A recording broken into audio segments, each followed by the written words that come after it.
caso de hoje aconteceu no ano de 1973, no estado do Espírito Santo, e se trata do trágico desaparecimento de uma menina na época com apenas 8 anos de idade. Essa é uma história que envolve muitos elementos intrigantes que fizeram com que esse caso, mesmo depois de quase 50 anos, jamais fosse esquecido. Eu sou a Amanda Green e no vídeo de hoje eu conto a triste história de Araceli Cabrera Crespo, que teve sua infância interrompida de forma brutal em um crime que chocou o país e que talvez por falha da justiça nunca tenha de fato sido solucionado. Este caso foi uma sugestão da minha querida seguidora Norma Castro, lá no Instagram. Norma, muito obrigada pela sugestão, espero que você goste do vídeo. Eu não vou me alongar muito, dá seu like, compartilhe, se inscreva no canal se ainda não é inscrito. Bora para a história de hoje. Araceli Cabrera Crespo nasceu no dia 2 de julho de 1964, no estado de São Paulo, e tinha apenas 8 anos quando tudo aconteceu em 1973. Ela era filha da imigrante boliviana Lola Cabrera Sanches Crespo e do imigrante espanhol Gabriel Sanches Crespo. E ela também tinha um irmão chamado Luiz Carlos, que na época dos fatos tinha em torno de 13 anos de idade. E a Araceli, que também era chamada de Celita, era descrita como uma menina muito meiga, inteligente e um pouco tímida. Ela tinha um extremo amor pelos animais, inclusive ela tinha um cachorro chamado Radar, a quem ela deu esse nome por acreditar que ele sempre seria capaz de encontrá-lo em qualquer situação, e de uma maneira um pouco triste, ela estava certa sobre isso. A família chegou a morar por um tempo na cidade de Cubatão, em São Paulo, mas quando a Araceli nasceu, seu quadro grave de bronquite fez com que os pais, que eram extremamente cuidadosos com ela, ouvissem conselhos médicos e se mudassem para um local com menos poluição. Eles então decidiram se mudar para o Espírito Santo, onde passaram a viver no bairro de Jaburuna, que fica em Vila Velha.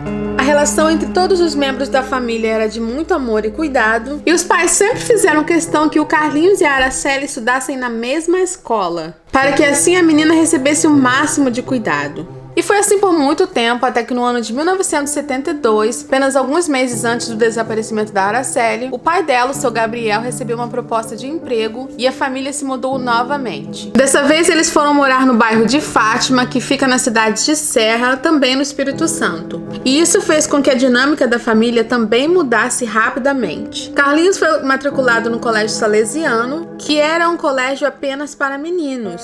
E por essa razão, pela primeira vez, a Araceli não pôde estudar no mesmo colégio que o irmão e foi matriculado no Colégio São Pedro, que ficava na Praia do Suá, em Vitória. A escola ficava relativamente longe da casa, então para chegar até lá, a Araceli dependia de um ônibus, e naquela época, assim como ainda é em alguns lugares do Brasil, o transporte público era precário e ela só tinha uma opção de ônibus com pouquíssimos horários. E teve uma ocasião que a Araceli chegou muito tarde em casa após perder o ônibus, e por essa razão a mãe pediu que ela fosse liberada mais cedo para que conseguisse pegar o ônibus que passava às 4h10.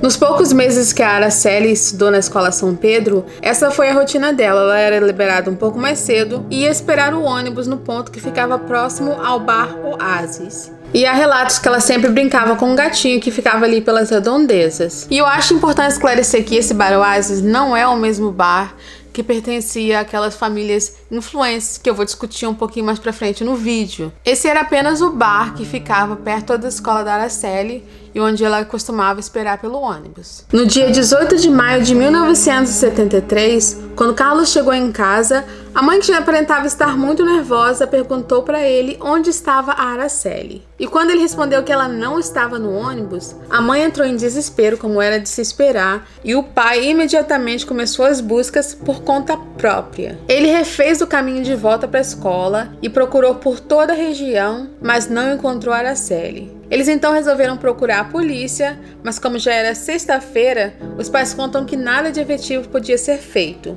Naquela época, os casos de desaparecimento eram tratados de forma mais branda, digamos assim, e o desaparecimento de crianças era extremamente comum. Para vocês terem uma ideia, naquele ano de 1973, centenas de crianças desapareceram. E outros 2 casos que ganharam grande atenção da mídia também ocorreram naquele mesmo ano. As horas foram se passando, se tornando dias, e o caso começou a ganhar notoriedade na mídia. Então a dor da família passou a ser sentida em milhões de lares que acompanhavam o caso pela televisão e pelos jornais impressos. O pai chegou a deixar várias fotos dela em redações de jornais numa tentativa de encontrá-la, E eu acho muito interessante que a descrição dada pelos jornais e pela polícia na época sempre dizia que a Araceli era uma menina de 8 anos desenvolvida. Isso é interessante porque, apesar de ter apenas 8 anos, há relatos de que a Araceli já despertava a atenção de homens mais velhos. Não por ela ser desenvolvida e bonita, mas sim por eles serem monstros mesmo, e eu não vou cair nessa desculpa.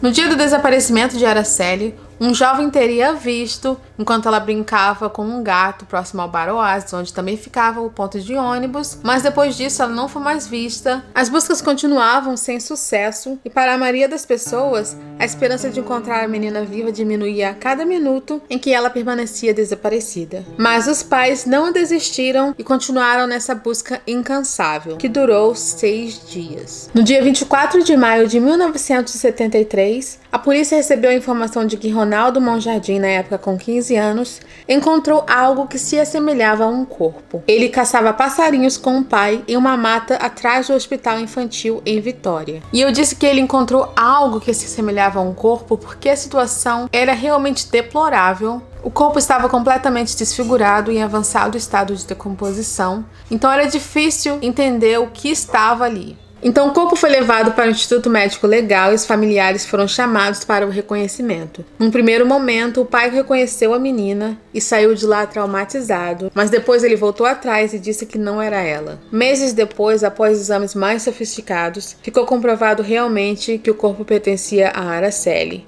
E segundo o jornalista e autor do livro Araceli, Meu Amor, o pai voltou ao Instituto Médico Legal com o cachorrinho de Araceli, o Radar, e mesmo com a geladeira fechada, o cãozinho teria indicado onde o corpo estava. A autópsia revelou sinais claros de abuso sexual e também de violência física, mesmo que ácido tenha sido usado para desfigurar o corpo e dificultar as investigações. O médico legista também descobriu grandes quantidades de substâncias ilícitas no corpo e uma overdose teria sido a causa da morte. Depois dessa triste confirmação, os sentimentos de apreensão e tristeza da população rapidamente se transformaram em revolta. Denúncias e boatos apontavam para diversos suspeitos e a lista de testemunhas crescia a cada dia mais. E esse se tornou um caso com muitas testemunhas e poucas provas materiais, porque qualquer pessoa que estuda assuntos relacionados à criminologia, a direito, sabe que não é a situação ideal. Muitas contradições nos depoimentos e a criação de teorias fantásticas foram alguns dos ingredientes principais nesse caso. E como acontece em todos os casos midiáticos, a imprensa sensacionalista teve seu papel em espalhar boatos e informações infundadas sobre o caso,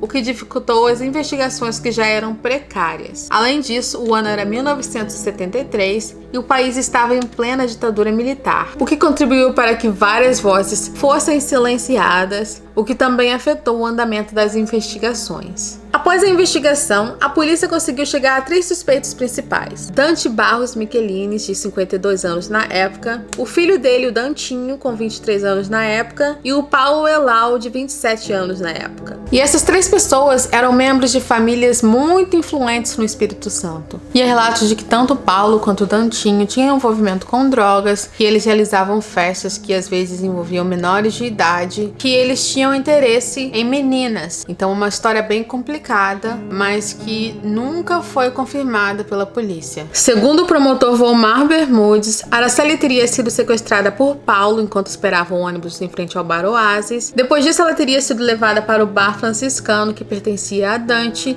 e que ficava na praia do Camburi, uma distância entre 3 e 4 quilômetros do local original. E uma testemunha-chave, a Marisley Fernandes Muniz, contou que viu como tudo aconteceu. Segundo ela, a Araceli esperava o ônibus no local onde ela sempre esperava, que era perto do Bar Oasis, quando Paulo Elau pediu que ela desse um recado para a menina, dizendo que o tio Paulinho a levaria para casa. Mas essa testemunha também caiu em contradição várias vezes, mudou a versão de como tudo aconteceu diversas outras vezes. E existe uma entrevista que ela fala de uma boneca, e ela descreve a boneca, mas depois lá no tribunal, era uma boneca que não batia com a descrição dela mesma. Eu gostaria que canais que fazem análise de linguagem corporal analisassem a entrevista dessa pessoa, contassem pra gente quais são as impressões sobre a forma como ela se comporta nessa entrevista. Seria muito interessante. mas a Marisley explicou que caiu em contradições tantas vezes e mudou suas versões por estar sendo ameaçado pelas famílias dos envolvidos. E também, segundo o promotor do caso, a menina teria sido mantida em cárcere privado por 2 dias no sótão do bar franciscano e submetida a inúmeras sessões de violência física e sexual por parte de Dantinho, e tudo com a conivência de seu pai, Dante. Ela estaria sob o efeito de substâncias ilícitas, e o promotor afirma ainda que o abuso dessas substâncias levou Araceli a uma overdose, que fez com que os acusados levassem as pressas para o hospital infantil em Vitória, mas Araceli teria morrido durante o trajeto e os acusados teriam desovado seu corpo na região de mata que fica atrás do hospital. E como a autópsia revelou, eles teriam jogado ácido para dificultar as investigações. O trio foi preso e durante os depoimentos,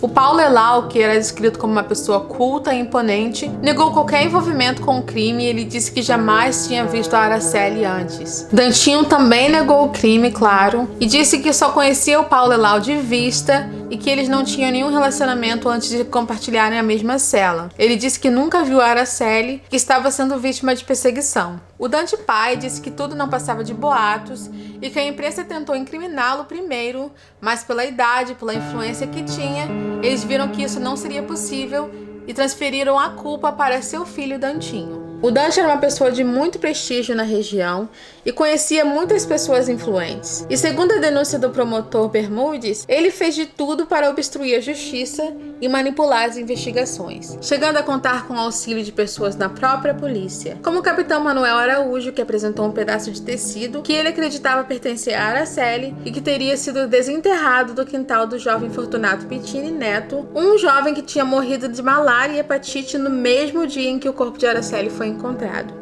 E apesar da causa da morte não indicar nada estranho, o fato dele ter morrido na mesma data em que o corpo de Araceli foi encontrado gerou estranheza na população. A defesa dos acusados chegou a dizer que Fortunato Neto era o real responsável pela morte de Araceli. Mas como o morto não fala e não pode ser condenado, essa história não gerou nenhuma investigação mais aprofundada e ficou por isso mesmo. E até então a polícia tinha 3 suspeitos oficiais e uma teoria principal, mas a população desenvolveu muitas outras teorias que envolviam suspeitos improváveis. Uma dessas teorias envolvia a mãe de Araceli, que foi acusada de coisas terríveis. Segundo relatos, ela vendia drogas e usava a própria filha como uma espécie de aviãozinho, como a gente fala no Rio, que significa que a menina seria encarregada de entregar envelopes contendo drogas a pessoas influentes da Grande Vitória, como os Elau e os Michelini. Mas, contra essa acusação, pesa o depoimento de pessoas que conheciam a mãe de perto e que testemunharam sobre o seu carinho e cuidado com a menina, que sempre aconteceu. E também existiu o fato de que os professores da escola São Pedro disseram que nunca viram a Araceli segurando nenhum envelope na saída da aula e que também nunca a viram se comunicando com ninguém antes de seu desaparecimento. Algumas pessoas também disseram ter visto a mãe de Araceli várias vezes em companhia do tio de Dantinho, que morreu durante as investigações, mas essa é apenas uma das muitas acusações que não produziram provas e caíram na categoria de boato. E em 1980, 7 anos depois do desaparecimento da Araceli, o julgamento dos 3 acusados finalmente aconteceu e o juiz Hilton Cílio condenou o Paulo Elau e o Dante Michelini a 18 anos de prisão e ao pagamento de multa de 18 mil cruzeiros. O Dante pai foi condenado a 5 anos de prisão. E em uma entrevista, o juiz disse que condenou os réus baseados em depoimentos de testemunhas e indícios que apontavam para a culpa. Apesar de terem sido condenados, eles não foram presos. Por terem bons antecedentes criminais e serem réus primários, eles ganharam o direito de responder o processo em liberdade. A defesa acabou apelando e 18 anos depois do crime, um novo julgamento aconteceu e todos os acusados foram considerados inocentes de todas as acusações. O juiz Paulo Coppolino entendeu que não existiam provas materiais contra o trio e a sentença anterior não foi baseada em fatos e sim em subjetividades. Ou seja, nesse caso, como acontece em tantos outros, os depoimentos das inúmeras testemunhas foram considerados irrelevantes. Depois do crime, a família de Araceli se dissolveu.